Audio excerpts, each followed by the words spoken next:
Hey everybody, welcome back to another Ninja One MSP live chat. I'm Jonathan Crow. I'm Director of Content Community at Ninja One, and I've got some familiar faces with me and a new face too. So first of all, I want to welcome everybody back in the chat. I see a lot of familiar faces there too and names. So thanks so much for taking time out of your day per usual. Tom Weston, our Channel Chief Advisor here at Ninja One. Thanks so much for taking time again. How you doing, Yeah, Tom? glad to be here. This is going to be a great one. A lot of changes coming with Microsoft. Looking forward to talking about it. Absolutely. Yeah, I mean, this is, I can already tell from the attendance numbers, this is a hot one, and it may have something to do with you and me, Tom. But I think it has something to do, maybe even a little bit more, with our guests. So let me introduce them to you. We got Kelvin Tegelaar. Did I get it close, Kelvin? That wasn't even a little bit close. It was like, yeah, it's just never going to work. I don't understand why you guys keep trying. It's yeah. It's never going to work. Well, Kelvin, thank you so much for coming here. You are a force in the MSP community. Everyone here, I'm sure a lot of people, for a lot of those folks here on the call, you don't need an introduction, but we'll give you one. So you, of course, are CTO, co-owner of Lime Networks, your own MSP, operating out of the Netherlands.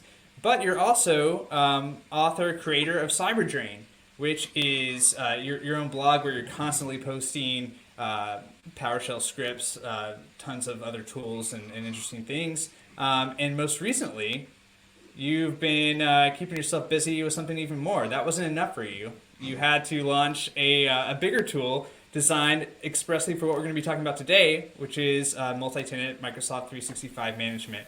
You're going to have all sorts of time to talk about that. But yeah, give yourself, I'll give you a couple minutes here just to say hello to folks and anything else I missed or anything else you want them to know. Well, it's actually a pretty awesome introduction. I mean, yes, CyberDrain, Lime Networks, owner of both, also a Microsoft MVP, and I'm very active in pretty much all MSP communities, MSP Geek, MSP Zara's Discord, and recently I launched CIPP or CIPP.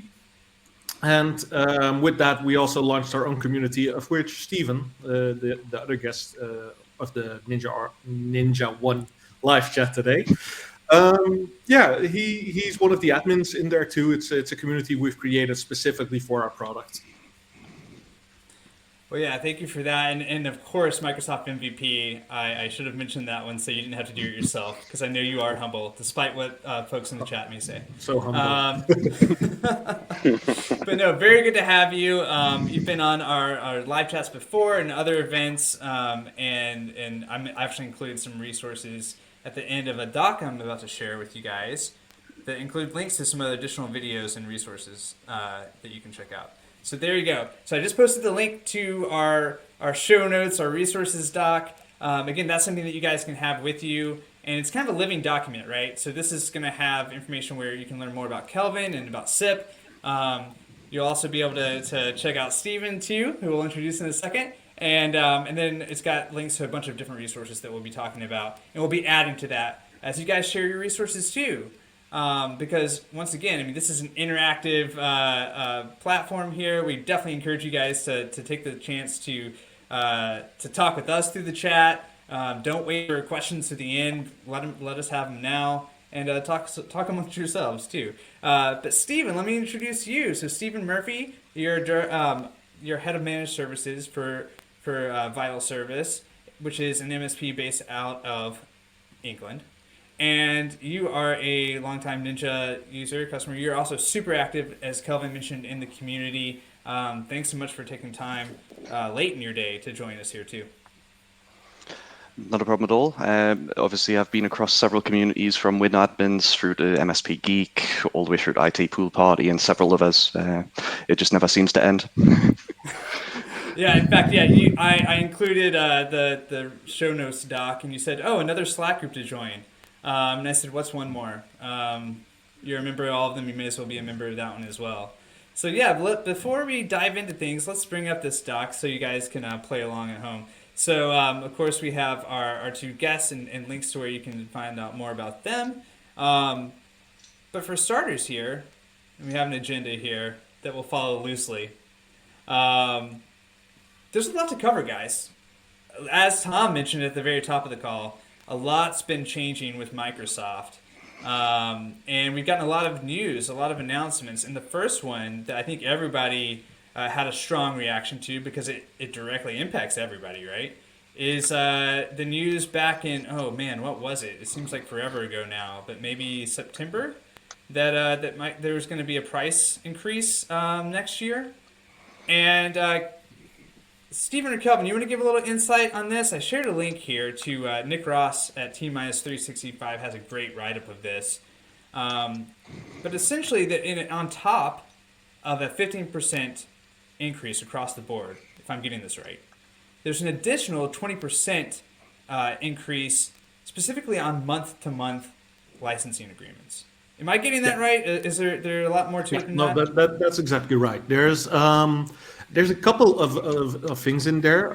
Number one is that Microsoft wants to move everything to the new commerce experience, as it's called, the NCE. And NCE is simply a model that makes it easier for them in regards to administrative services, so the billing side of Microsoft 365.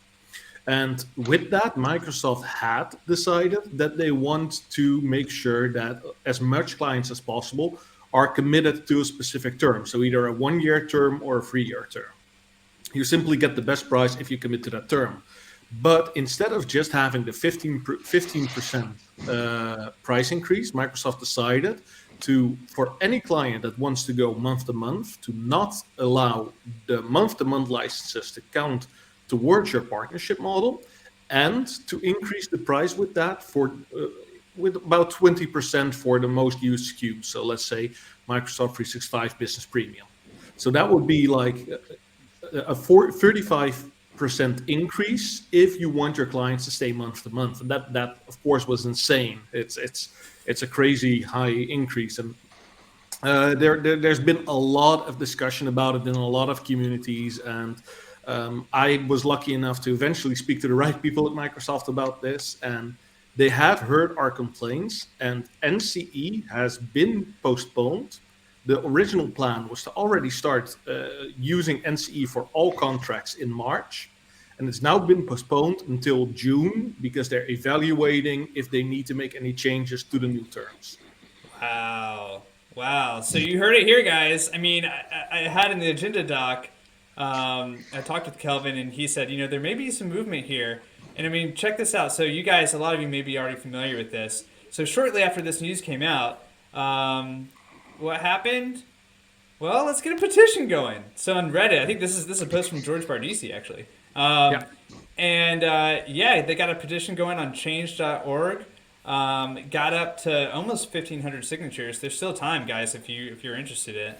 We'll drop a link in so you can go and add your support to this. But man, so you're saying, Kelvin, this maybe had something to do with it, but you also, the MVP, I mean, you got involved too. I got involved, yes, but I think just the voice of the entire community was just enough to have Microsoft rethink it at least a little bit. And it's been postponed for a couple of months, and we don't know exactly what changes they're going to do, if any changes at all. We just know that it's no longer, the target date is no longer March, it's June, and they're considering other avenues. So that's very good. I just saw someone say in the chat, does the 20% include CSP? It specifically is for CSP. CSP will be divided in annual terms and in monthly terms. If you want to go month to month, you pay extra. If you do annual, you do not pay extra. Yeah, I mean, so on the face of it, I see Luke. Hey, Luke. He's offering the healthy bit of skepticism. Okay, yeah, so they're delaying. To your point, okay, so this isn't a victory yet. We're not quite at the Gandalf charge, or maybe that was at least the MSP reaction, the community reaction to this. But victory is not secured yet. It's a delay on this part. We'll see what happens. But I mean, hey, it at least does show the power, and I think this is going to be a recurring theme of this chat, actually. It shows the power of what happens when you can get a lot of people together and make some noise, right? So at least there's something there. So anything else, I mean, regarding that, Kelvin, and Stephen, actually, You're an active MSP here. How are you taking the news of the increases, and is this impacting your plans at all for next year? It very much was. So we considered several avenues from just chucking the price and everyone gets monthly all the way through to people are going to have to go on contracts. Then there was obviously the news that once they're in a term, you cannot amend the term within certain restrictions. It was very much up in the air until things kind of solidified. And it'll be interesting to see what they do come up with. I'm along the lines of Luke. I have some skepticism for now. Right. Well, I mean, I think that's probably well earned in some regards, but I guess something to be watched and to be seen. But yeah, I mean, in the comments here, if you have any other reactions, how this is impacting your business, would love to hear it. I mean, I know after I shared news of this with our newsletter, which you can subscribe to at the bottom, we had some partners reach out, and we're very obviously, understandably, this is a big thing they're focused on right now. So, Kelvin, thank you for sharing the update there, and fingers crossed. We'll wait and see what happens. That's one side of things, guys, and so then of course, on another side, we've got the latest in like the naming carousel, and in particular, I'm thinking of Defender. And so we have Defender. I included in the doc here. There's the list, a helpful thing that shows you the product name changes. Everything's Defender for blank, and with lots of jokes about there will be Defender for Defender soon enough. But one recent announcement that happened was Microsoft's getting around to releasing now Defender for Business. Stephen, do you want to take a crack at that one? Just kind of letting folks know if they hadn't seen the announcement what that's all about. Yeah, so in essence, the business premium SKU was completely forgotten about in all public kind of avenues. Then they eventually came back and said, "Oh, we haven't forgot about you. Here's this magic SKU we're going to give you."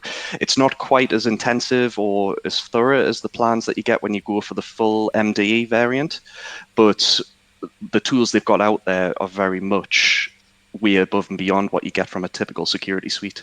So it's interesting to see that anyone who is going for the kind of next generation management for endpoints, they're going to see these lovely tools just in the dashboard, no additional licensing, and away you go. You can be more secure than you've ever been. Yeah, I mean, I know. So I'm sharing right now a link. This is a post from Alex Fields at IT Pro Mentor, who he's got a ton of great stuff on the Microsoft ecosystem. He really helps break it down. And he's got this chart here. This is something that he was kind of pointing out for a long time, that there really is kind of the security have-nots in terms of Microsoft not providing a lot of these great features that could really help a lot of SMBs, but they've really been gated behind some of these higher the enterprise licensing levels. And so on the face of it, I mean, this is good news, right? There's also the option, I'm not sure if you mentioned this, that in addition to being included in Business Premium, it's going to be sold for $3, a standalone $3 per user. Kelvin, I mean, what's your take on this? Is this something that you guys are actively looking at? I mean, I guess this also gives us a chance to talk about what's your spread like. I mean, are most of your clients on Business Premium or other plans? 99% of our clients are on Business Premium. That 1% that's left is most likely either on an E3, Microsoft 365 E3, or they're on Exchange Online or something like that because they only need a separate mailbox or something like that. But our standard SKU across the entire business line is Business Premium. It's actually a beautiful thing. Making something redundant in our entire stack is the EDR component. I mean, with Microsoft 365 Business Premium Defender Business, the Defender for Business, we actually just get EDR as an added benefit for free. Of course, you're paying for it somehow, but it's like they're now including all of these cool features in Business Premium. It's the new Defender will be included. The Teams audio conferencing solution will be included. So it's just making it a whole new package that you can give to your clients and just say, you no longer need that Zoom license, you no longer need that EDR license, you no longer need X, etc., etc. So it's a very cool tool of Microsoft to start including into Business Premium. From Yeah, my so- perspective, sorry, just to kick in my perspective as well, the Yeah, big absolutely. thing that the security companies are going to see as well, they're typically charging a per endpoint basis. Microsoft is actually charging on a per user basis up to 5 devices, which completely blows everyone else in the stack. They don't have a cost offering that can kind of compete with that at the moment. Yeah, exactly. It's important to note that that $3 license isn't a single device license. It's 5 devices that you can have an EDR tool installed on. So just imagine that a user has a home computer and a user has a business computer, and they have some sort of portable, like a laptop or a tablet or something like that. You can install Defender on that too, and you won't have to pay extra. It's 5 devices. What about in terms of you want to help some folks on the line kind of understand a little bit better? Stephen, you mentioned some additional features, and Kelvin, you mentioned, hey, this gives us EDR. Specifically, I'm thinking about things like attack surface reduction rules and some other things that were previously kind of gated behind, at least in partially. Anything else like that? Any other kind of details you want to give in terms of why this is interesting, aside from just the hey, this is overall, this gives us an EDR component. Can you get a little bit more detailed? Well, the installation and maintenance component is crazy, because you have to remember that Defender is already installed on each Windows device. You don't have to start installing things. You just activate the license. It picks up a license has been activated and starts applying those policies and starts adding the new protection. It's not like you have to go to 1,000 machines. If we have to go to one of our biggest clients, we'd have to cover 2,000 machines and install that software either by RMM or by hand. But even by RMM, 10% will fill. With Defender, it's just you enable and it's there. It's present in the OS. So that's the maintenance load of it is just crazily reduced. Apart from anything else, it's not just Defender like you would say, your bog standard Defender for Home. When you turn on the EDR level features, there are a bunch of settings at the back end, like auto remediation, that will go and do an investigation when something funky is detected. As you'll appreciate, last night, Jonathan, you got some very pointed discussions and screenshots from myself about things Ninja was doing. But Right. you've got to come back and go, well, these security events are happening. This is going to collect them. It's going to log them. It's going to hold it for the retention period you're putting forward. And, these solutions that you get typically from other vendors don't do this level. If you're investing in Sentinel-1 or one of the next gens, yeah, sure, but they're still not going to beat this price point.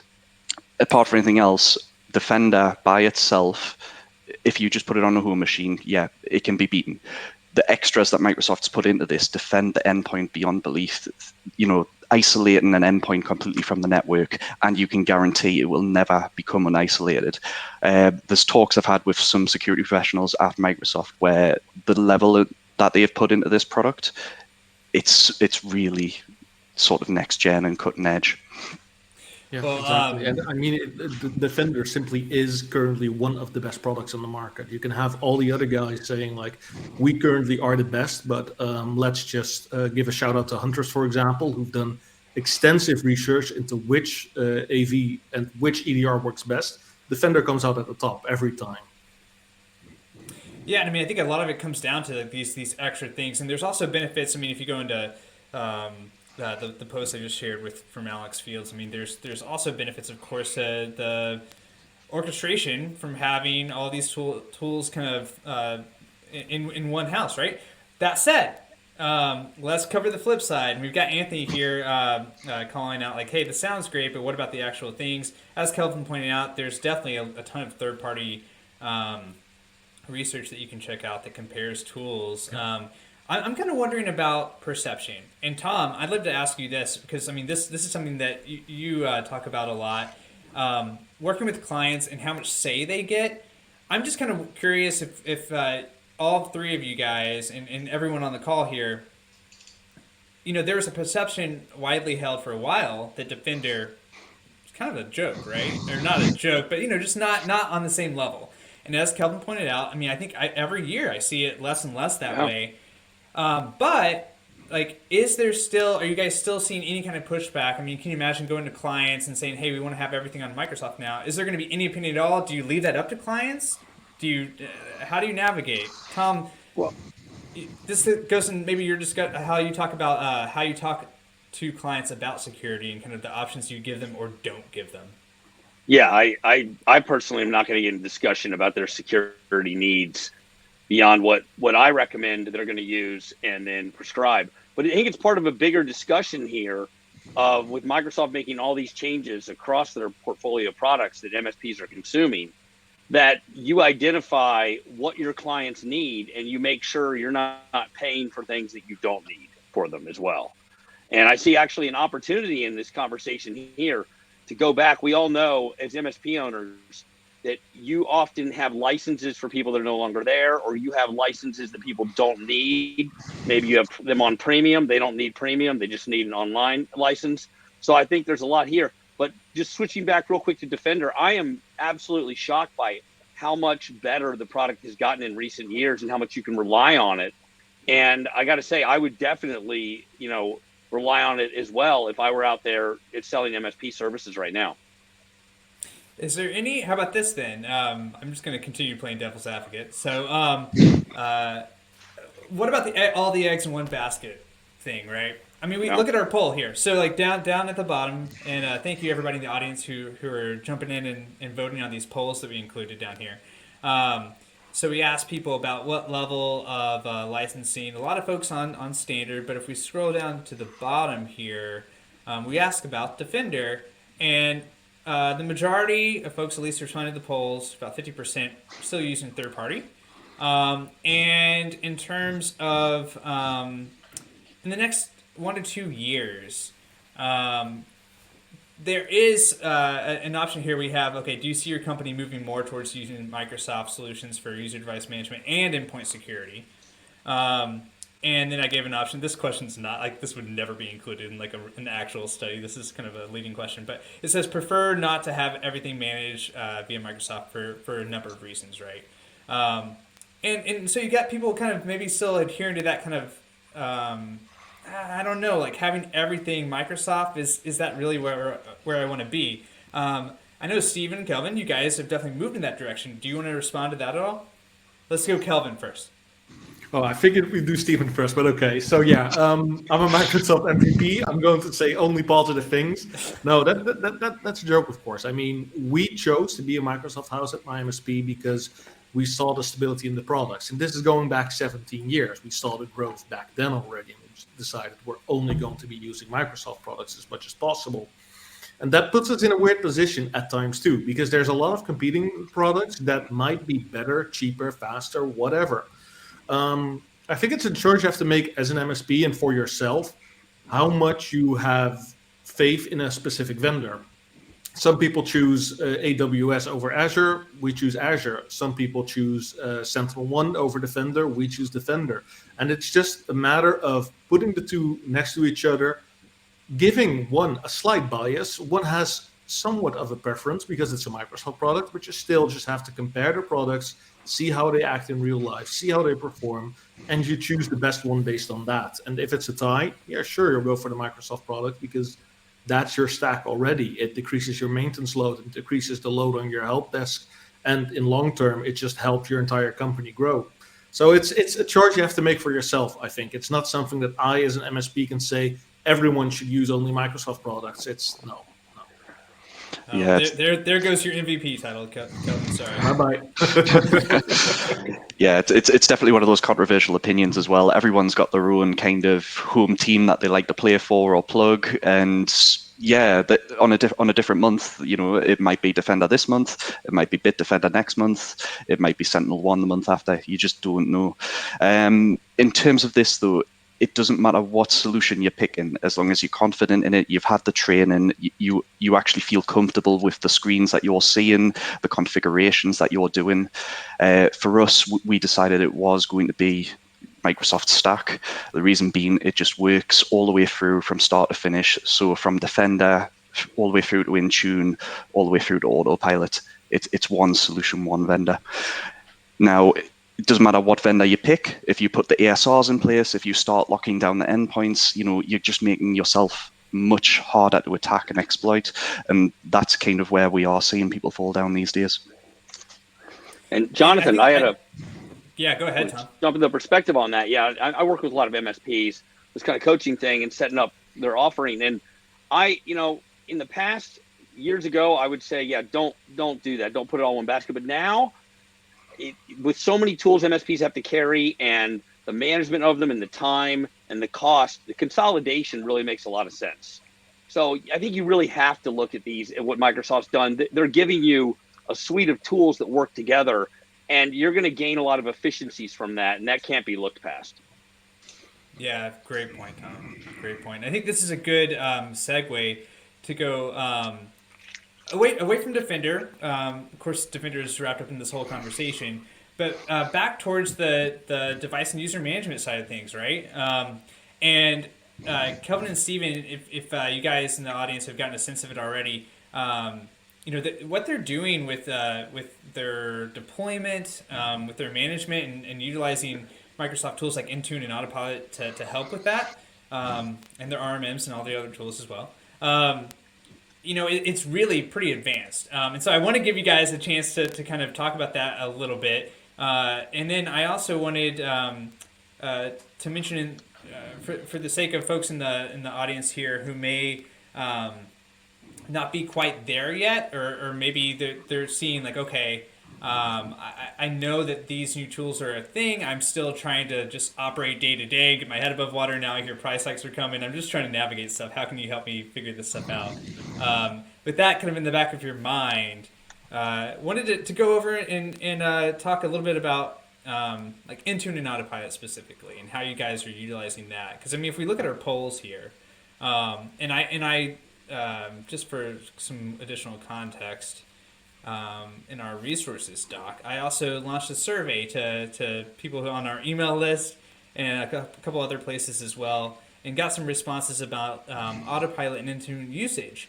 If we look at the polls here, the vast majority of people not using Autopilot. And Intune, a little bit more, but kind of in the same boat. And if we look at our doc here and scroll down, here we go. We asked MSPs how much they're utilizing Intune. About 50% gave their utilization a 3 out of 5. 29%, about almost a third, said they weren't utilizing it at all. 2/3 said they weren't utilizing Autopilot at all. So, Stephen, I'll kick it over to you for starters this time. Any reaction to that, or do you want to kind of explain quickly what Autopilot is, what it's helping you guys do?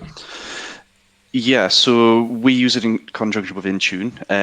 There is a case study on the Ninja website about us, but basically we grew one client from 100 endpoints in about 4 months to over 1,500. And when we did that process, we didn't have a hands-on with a single device. Autopilot enabled a start to finish to commission that device remotely with nothing other than here is a couple of sheets of A4. It's in an email, or it's in an envelope on the way to you as part of your onboarding package. The device is arriving from God knows who vendor wise, because the supply chains are still chaos. And all we got at the end of it was this was successful or this one wasn't. In terms of failures, we were looking at kind of single digits per batch. So for every 100 people we were onboarding, we were basically looking at maybe 2-3 devices, and typically there were devices that had been dropped in transit, or as Parcel Force likes to do, drop kick them out the window. But that kind of rollout could never have happened with a traditional Active Directory infrastructure. Getting people commissioned on the VPN remotely, getting 1,400 staff online in one go on the VPN would just be a killer in terms of connectivity. You're looking at multi-gigabit connections, a firewall to cope with it, or a cloud solution. The scale and the costs would have been unreal. Yeah, I did include a link to that case that you mentioned. But yeah, incredible use case right there. And Kelvin, this is a topic that you've been on with us to talk about too. I just kind of had a broader sense, and I guess maybe you can give a picture of how you guys are utilizing it at your own shop, and then maybe in a broader sense too, how you see this as kind of a step forward for managing devices and then users for your next tool. Yeah, so we decided like 4 or 5 years ago, something like that, to really go cloud only and nothing else, and just make sure that we're focused on that for all of our clients, migrating them, making sure their applications are either only available as SaaS or in a specific way that we manage their infrastructure. But we really wanted to focus on away from that classical workstation management. We just wanted to make sure that a client could pick up any device at any time and just start working. That was our goal. And when we decided that, it was something beautiful for our company. It's something we grew into over time. And it also took time for our technicians to get used to the idea of no longer being very hands-on. I mean, technicians, they love technology. My help desk guys, my engineers, they like playing with hardware installations or all this kind of stuff. I mean, it's enjoyable for them. So it was very weird when we told them, you're no longer allowed to do that anymore.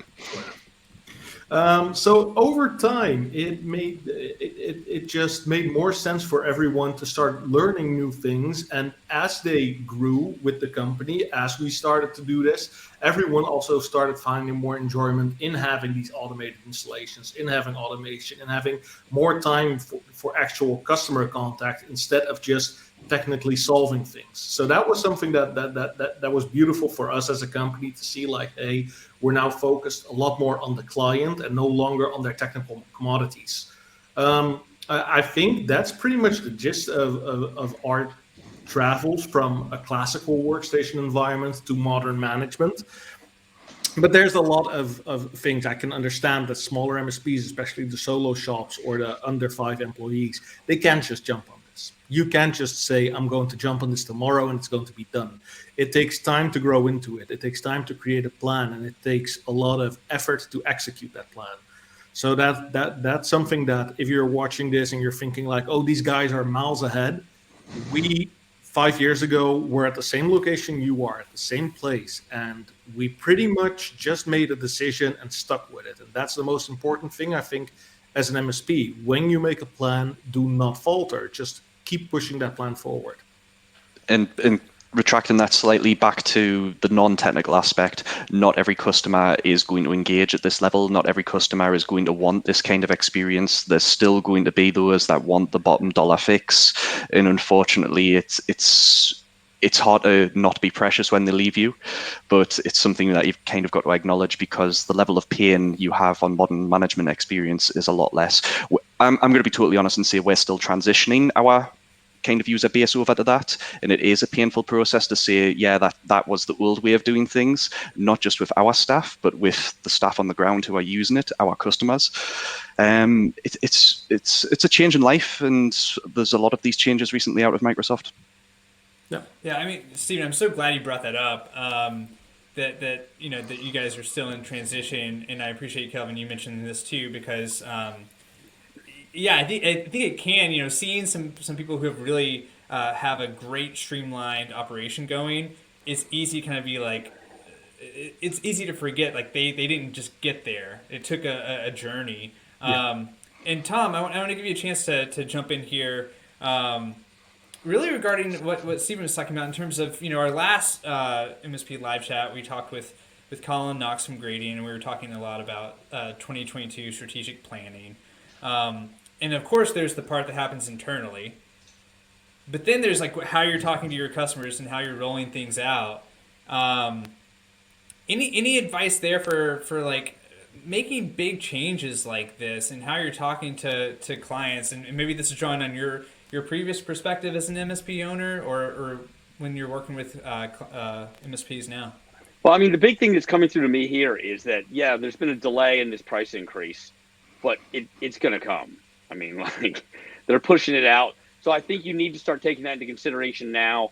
A lot of people have contracts with clients that are renewing at the end of the year or the beginning of the new year. I think you need to take that into account and know that, and be able to have that conversation that your prices are going up, even if they aren't already. Listen, that 20% might just become 10 or 15%, or it might be pushed off 6 months. but it's going to hit you and it's going to hit your clients too. So get ahead of that. Man, that's kind of interesting, actually. So, is anyone? I'm curious. Knowing that this is coming, is it? Obviously, we don't know what shape and form, and who knows? Maybe the people will win, right? And Microsoft will back down more. Everyone laughs. Come on, guys, come on. For a short time. They're not going to win long term with Microsoft. Okay, I'll take off my rosy sunglasses and. To be fair, it has been a decade since they last increased prices. They've never done it. It's going to come. So, but like in terms of planning ahead, I guess the things that we do know that's happening is that some of these security features are migrating downstream. Those are going to be available. Some of these other things that Kelvin mentioned too with Teams.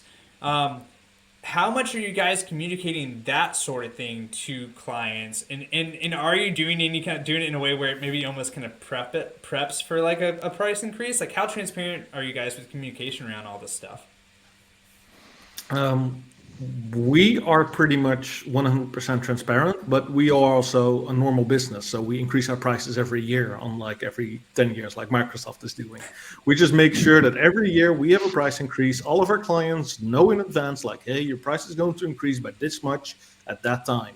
And we just make sure that communication happens like on the dot each year, 1st of January, everyone gets an email. Starting February 1st, your price has changed.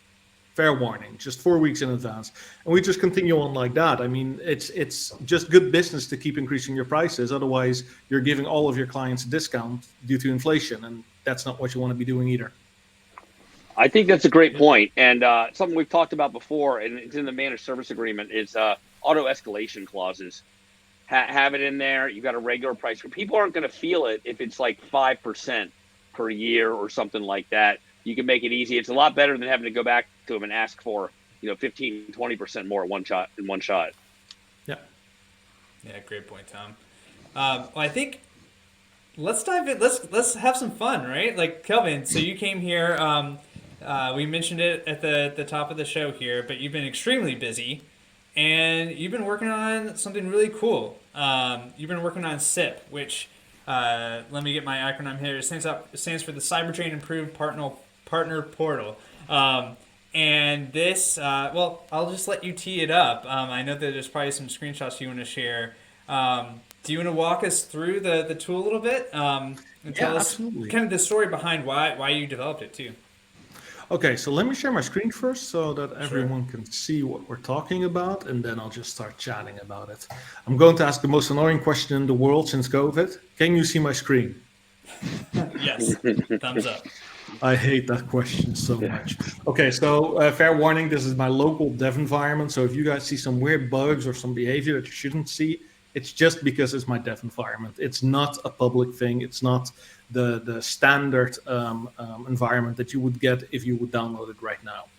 So CIPP. CIPP is a multi-tenant M365 management solution, and it's mostly made because vendors were lagging behind for a long time. We've been asking Microsoft for ages, like, hey, Microsoft, we need to make sure that we can manage all of our tenants in a secure, safe manner in a single place and not have to go through 20 different portals, have to jump through 17 hoops to create a user or all that kind of stuff. We wanted efficiency and multi-tenancy. Microsoft hasn't answered that question, and the people you'd expect to answer that question, and these are RMM, PSA vendors, they did not focus on this for the longest time. So pretty much this was spite-driven development to create a tool very fast and just to show the world, like, hey guys, it's possible to do this. So someone should just start on it. Since then, the tool has become immensely popular. It's been out for a month now, I think a complete month today. And we have over 250 MSPs using it. I think we're even at the 280 mark right now. Somewhere like 20 to 30 users a week 30 users get added a week. These are complete MSPs. So they could be managing one tenant, but they could also be managing hundreds of tenants. The tool is completely free and open source. It's actually sponsorware. So you can sponsor the application if you would like to, and it gives you some benefits, but it's not required for normal usage. Actually, all of the tool itself is completely free. It just requires some of your time and management know-how. We have a documentation page which has been set up by some of our contributors, and these contributors have made documentation. They've helped in creating new features. So it's amazing how the project is just constantly being worked on by this amazing group of people. We have our own community that Stephen is an admin in. I myself, of course, am an admin in, and we try to help people there with questions regarding CIPP and all of these problems. So it's pretty much a free multi-tenant management solution tool, but of course, just saying that doesn't mean anything to anyone. I'll just show you guys some features, and in case you have questions about a feature, or if you wonder if the tool is able to do something, hit me up in the chat, or just type right now or ask a question, and I'll be sure to get to that. Okay. Yeah, and Kelvin, before you dive in, I'll just add a little piece too that you mentioned no better motivator than the spike, but but this is something too that talking with our customers, this is exactly the sort of thing that they've been asking for and looking for. And you mentioned that vendors being behind on this, and I think that's true. And I will say, like, looking and seeing you guys create this, seeing how it's not just yourself, but all these contributors actively involved in it, and the speed that you're developing it, all that spite motivation and other genuine motivation. It's just been extremely cool to see. I know you've got some other vendor sponsors. Ray, I think I saw Sean in the chat too from OIT. Forgot to say that. I completely forgot to to say that. and Ninja One is one of our sponsors. And Ernest too, am I correct there? Yeah, and Ernest, who we mentioned too, who's teamed up with Kelvin and doing some great content. So just a really cool effort to see the community rally behind this. A lot like the petition too, right? But anyway, with that said, feel free to dive in. Okay, cool. So when you install CIPP, it completely runs in your own Azure environment. It's not a hosted product. You don't have to install a lot of tools. You just have to follow the installation manual, and you set it up inside of your own Azure environment, so you're in complete control. That means you can add conditional access policies to it. You can add any type of security to it. You can even say you only want it accessible via a VPN. That's an example that some people have done. That's all possible because it runs completely in Azure. It's Azure native. When you jump into the product, you get a lot of options. We'll just cover some of the side options that I think are cool today. And maybe if anyone has any questions about other features, just ask them in chat and I'll try to get to those. So let's jump to user administration first, because that's one of the things that we do most of all. And these are my test tenants. This is my test partnership tenants, Smile Network and Anagram of Lime Networks.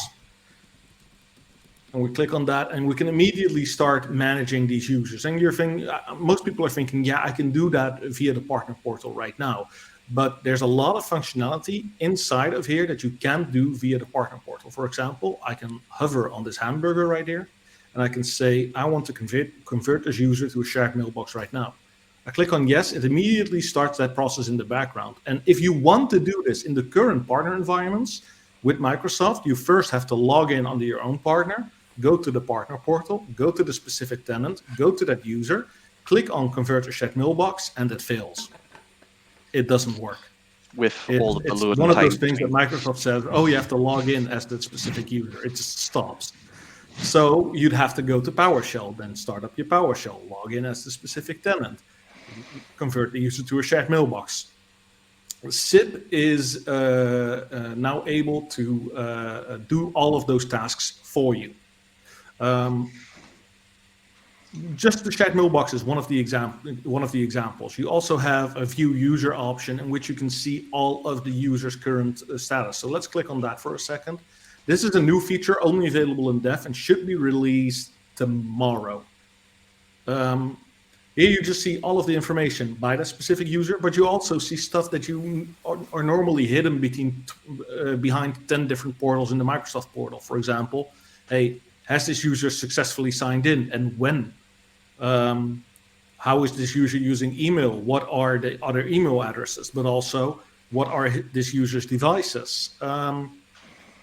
What groups are the user in? What are the sign-in logs? All in one place. Instead of having to jump to 5, 6 different portals, everything is right here. And again, you have all of these actions. For example, if I want to edit this user, I just click directly on edit user and I get the edit user prompt. I'm able to just enter all of the information that I want here and change. For example, I want to add an alias to this user, Kelvin at smilenetwork.nl.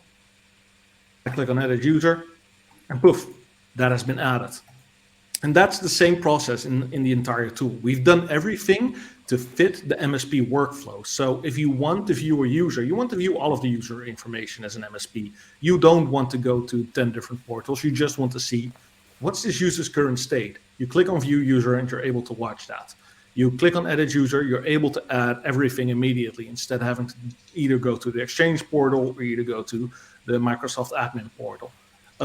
But this is just like the start of it, because the real power behind all of CIPP lies in the standardization that I've created. And this is a way to apply specific standards to all of your tenants. For example, I click on Smile Networks right here, and I want to make sure that the unified audit log is enabled. The security defaults are enabled. Mailbox sent item delegations are enabled. I don't want to expire passwords. I want to require admin OAuth consent. And we're adding a lot of these standards rapidly. We're like thinking like, what is the most efficient way to apply a specific standard to a tenant and keep it in that state? This is reapplied every 3 hours. So that means if someone disables the unified audit log for whatever reason, or someone disables security defaults, CIPP sees it and re-enables it for your tenants. You're able to apply this to all of your tenants at once. And in that way, just keep everything completely standardized, because as MSPs, we exist by the grace of standards. The great thing is also that some of the contributors have made a best practice analyzer report. And you can immediately see like, how are my tenants looking right now? What problems do I have? My 2 test tenants are in a pretty okay state. They just don't have security defaults enabled. That might be because they have conditional access. So that's just a warning. And here we can even see that I have unused licenses available there. I click on it and I see, oh, hey, these 2 licenses, maybe I should remove. I'm paying for them, so I should remove them. So that's another part of the functionality that's super, super powerful in here. And we're adding a lot of these standards, adding a lot of the best practice analysis. We're trying to make sure that you, as an MSP, are able to apply the same type of policies everywhere at the same time without having to intervene each time you onboard a new client. You also have the domains analyzer, which is something that Stephen has been working on together with Gavin a lot. And here you see that one of my testing domains has an 81% security score, but most MSPs, and this is not a joke or a jab or anything, will actually be more around this 25%, where they'll only have an SPF record and an MX record. There's actually a lot more you can be doing for security, so that's one of the things that you immediately get visibility into, and you can go to your clients and say, hey guys, your email security isn't up to par. How about we start fixing that? Kelvin, we also have question. some new features like the individual domain check, where you can also easily check your vendors. I'm not sure if I downloaded the complete version of this because, as I said, this is the development version. But let's try ninja1.com, I assume. Is that right? Yep. There should be a redirect there to make that work. Yep. We'll just click on check domain and we see that, look, the MX results are good. You guys are using Mimecast. SPF is good. DMARC is good. You don't have DNSSEC available and you do not have DKIM available. So there's some improvements that NinjaOne could be doing to their email security. And this is an easy way to also just use it as a sales tool. You can easily just say like, hey client, what's your domain name? Let's check out how the security looks right now. And you'll immediately see that. We also focus a lot on templating, and Intune templates are one part of that too. So you can actually create your own policy template and then just apply that policy to all your clients. For example, I want to add a policy to Smile Networks to enable OneDrive silent logon and known folder move. So it immediately fills in all the fields. I want to assign it to all users and devices. I click next, and it starts applying this in the background. So now immediately, if I go to list Intune policies for a small network, I've added this one a couple of times, so yeah. The list is, of course, a little bit longer because I've added it 10 times, but you see the policy is there. It immediately applies to all users, all devices, and if I want to, I can edit the specific policy here and change some settings. And that's the same thing in the entire in the entire product. It makes it super easy to just check all of the settings of all of your tenants immediately from one place. So is there anything that the audience would like to see specifically? I saw someone asking if you can change the MFA settings on a specific user. We have a standard that you can apply that applies multi-factor authentication to all users immediately. We are creating a new button right here and clicking to be able to click enable per user MFA. We don't want to immediately jump to that because per user MFA is considered legacy, and we'd sooner suggest to use security default or conditional access. One quick question, Kelvin. You mentioned the security scores. Just for clarification, is that a Microsoft security score or something else? There's two different security scores. If you look in the best practice analyzer report, this is the Microsoft Secure Score. So that is a secure score that Microsoft gives to your tenant. If you look at the domain analyzer security score is a combination of these factors. So if I have this one enabled, I will have a 100% security score. Excellent. Thanks for that. We do have another question that came in. And actually, how do we sign up? I'll put the link. I mean, well, go ahead and take that one away, Kelvin. And it's simple, right? Yeah. I'm going to drop the link in to where you can go right to the GitHub page and get access. So another question that did come up was going back to security and audits, and Stephen answered this in the chat, and I think Luke jumped in as well, but wanted to give you a chance to address anything there too. Basically, the question was, great that this is free, but are you having the code audited? Are there other things that you're doing security-wise? Yes, I've paid about 3,000 euros to a company in the Netherlands called Fox IT, a famous IT security company that is going to completely audit the code for this product in regards to cross-site scripting, standard security practices, and they're also going to check out the back-end APIs if those are secured correctly. So yes, I simply paid money out of pocket to make sure that I am able to say that this solution is completely protected. Next to that, Huntress, Chris Bisnet, has been assisting me at the very start of the project, or at least I asked some questions to them specifically around authentication, and also said like, hey, if you do it this way, you can go wrong. Of course, that's not like a formal thing or anything. It's just them suggesting like, hey, this is the way to do it. But yeah, we're having formal code audits completely performed on the entire open source platform. Awesome. I'll just kick in as well. Stephen, Separate of that, I was speaking to a security contact at Microsoft who's actually going to review it as well. So he's going to do an end-to-end check of it. I'm not going to name him or the department, but he's very well known. Yeah, exactly. Amazing. Nice. Quick question for you, Kelvin, and Stephen too, actually, because Stephen, you're an active contributor to this, but are you guys actively utilizing in the wild? Like, are there plans for you to be doing this with your customers? We already are. So we're actually using CIPP Live. Yeah. We internally are using the production version, so 1.3. I know of some people, not pointing any fingers, but some people are running the development version in production. Yeah.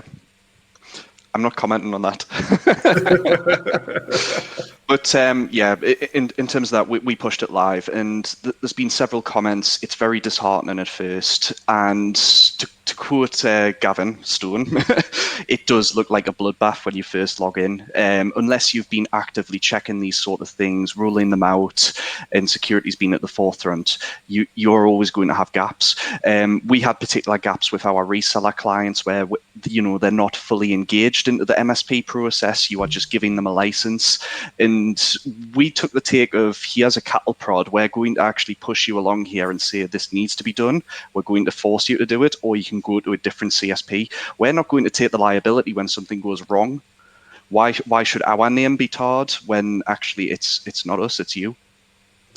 Separate to that, it has picked up several things on our side where we're slowly clearing through and getting the dashboard green. Yeah, So the first time just you to run the clarify best with practice that. analyzer, it's even at our MSP, it made me sad the first time we were in the best practice analyzer.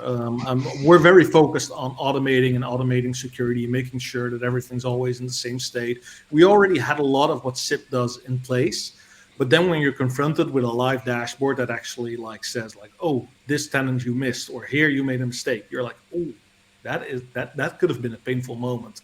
So CIPP really should help in that. That's great. Yeah, I was going to ask for a clarification around the bloodbath, but yeah, I mean, you guys are saying when you first sign in, having your scores and kind of getting that a little bit of a reality check there. And I mean, I think that's great for you guys to be sharing too. So I mean, this is, people don't feel bad when they first try it out. We do have a question from Steiner. What about anything with OneDrive Sync, the health portal that he says is maybe in preview? Unfortunately, that is still going to take some time. The OneDrive team has said they want the sync portal to be feature complete before they start offering APIs. And that means that we still have to wait. It's not just their team either. This is kind of consistent message from Microsoft themselves. They want feature completeness before the API goes live. And it's just one of those things where we have to wait. Exactly. Well, guys, we are coming right up on the hour here.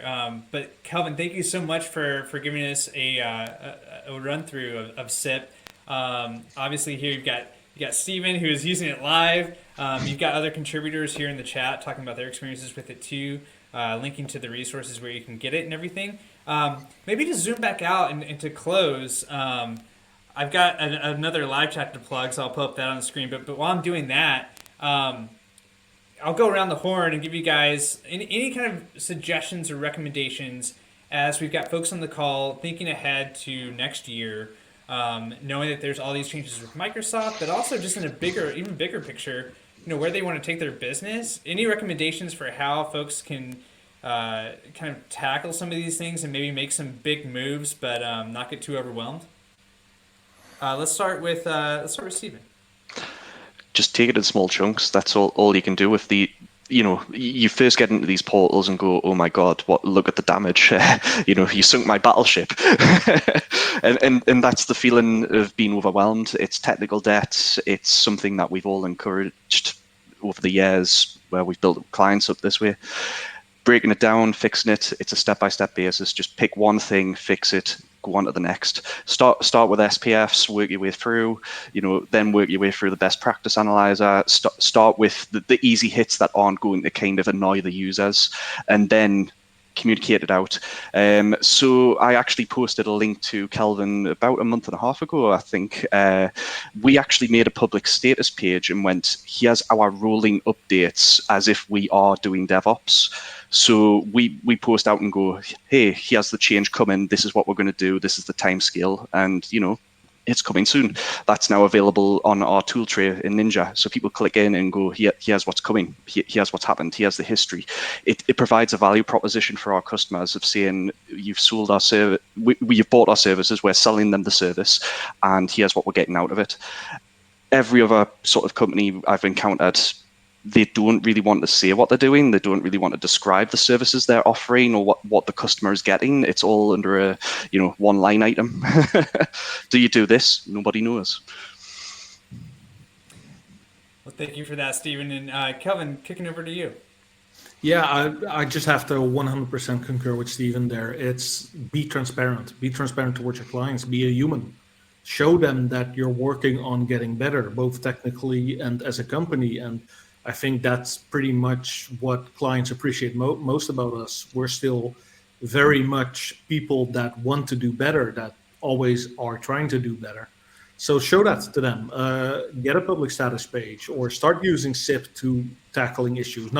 I'm not saying start using CIPP because that strokes my ego right now or anything like that, but use tools to help you understand where your gaps are and start closing those gaps over time. It doesn't have to happen overnight, just as long as you keep working on your MSP.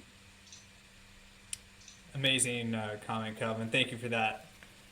How about you, Yeah, Tom? and I would like to say, understand what you're paying for, what you're using, regular audits of your licensing. Make sure, that people are using the right tools, as I mentioned earlier. If they don't need premium, don't provide them premium, but also the transparency. I'd like to talk about that as well. Tell your clients in advance what's going on. You can tell them about things like this, that you were on a webinar and that this is coming down. There's going to be increases. And there hasn't been there hasn't been an increase in 10 years. You can point that out to them, but that you're going to have to increase your prices because this is going up and this is a pivotal part of what you're offering to your clients. Yeah, 100%.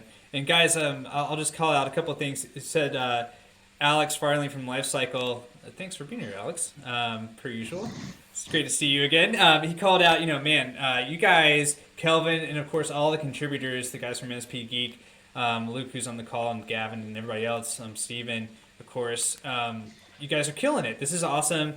And Kelvin's being a little bashful, but one thing you can do is, in addition to testing it out, I did drop a link for sponsorship. Ninja's taken that step, and we kind of answered the call that Ray from OIT VoIP put out a couple weeks ago, and hopefully others will do it too because it's a really cool project. And I wanted to also call, before we wrap up here, I'm going to drop the link to this doc one more time. This is our resources doc. I added in a few additional things that go to this Tom's point, know your licensing. M365 licensing is notoriously confusing, right? It's changing all the time. So I've got a link to a great licensing chart that you can check out that's really well maintained. We've also got best practices, guides, and checklists from again, Alex Fields, IT Pro Mentor. There's some good security content on there as well. And then some great videos that feature Kelvin and Ernest Murray from Genuine Technologies and Ray that tackle some of these topics too. And then the last thing I'll say before I be quiet and say bye to all you wonderful people is we got another live chat coming up in 2 weeks. Again, on Thursday, it's December 2nd.